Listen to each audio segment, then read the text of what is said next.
किताब मुकद्दस में से गिनती के 13वें बाब की तिलावत। और खुदावंद ने मूसा से कहा कि तू आदमियों को भेज कि वो मुल्क कनान का जो मैं बनी इसराइल को देता हूँ हाल दरियाफ्त करें। उनके बाप दादा के हर कबीला से एक आदमी भेजना जो उनके यहाँ का रईस हो। चुनाचे मूसा ने खुदावंद के इरशाद के मुआफिक दस्ते फारान से ऐसे आदमी रवाना किए जो बनी इसराइल के सरदार थे।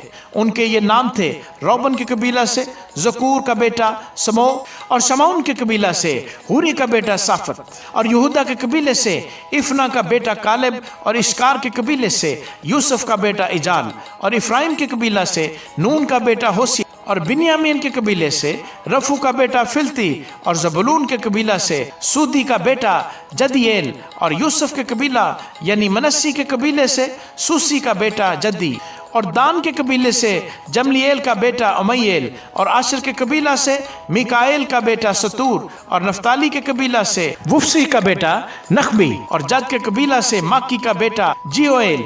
यही उन लोगों के नाम हैं जिनको मूसा ने मुल्क का हाल दरियाफ्त करने को भेजा था। और नून के बेटे होशिया का नाम मूसा ने यशु रखा। और मूसा ने उनको रवाना किया ताकि मुल्क कनान का हाल दरियाफ्त करें, और उनसे कहा कि तुम इधर जनूब की तरफ से जाकर पहाड़ों में चले जाना और देखना कि वो मुल्क कैसा है, और जो लोग वहाँ बसे हुए हैं वो कैसे हैं, जोरावर हैं या कमज़ोर और थोड़े से हैं या बहुत, और जिस मुल्क में वो आबाद है वो कैसा है, अच्छा है या बुरा, और जिन शहरों में वो रहते हैं वो कैसे हैं, आया वो खैमों में रहते हैं या कलों में, और वहाँ की ज़मीन कैसी है, जरखेज है या बंजर, और उसमें दरख्त हैं या नहीं। तुम्हारी हिम्मत बंधी रहे और तुम उस मुल्क का कुछ फल लेते आना।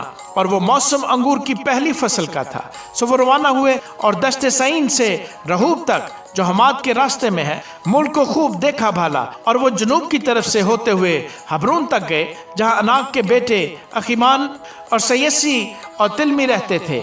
और हबरून जोन से जो मिस्र में है 7 बरस आगे बसा था। और वो वादिये इस काल में पहुंचे, वहां से उन्होंने अंगूर की एक डाली काट ली जिसमें एक ही गुच्छा था, और जिसे 2 आदमी एक लाठी पर लटकाए हुए लेकर गए, और वो कुछ अनार और अंजीर भी लाए। उसी गुच्छे के सबब से जिसे इसराइलियों ने वहां से काटा था उस जगह का नाम वादिये इसकाल पड़ गया। और 40 दिन के बाद वो उस मुल्क का हाल दरियाफ्त करके लौटे।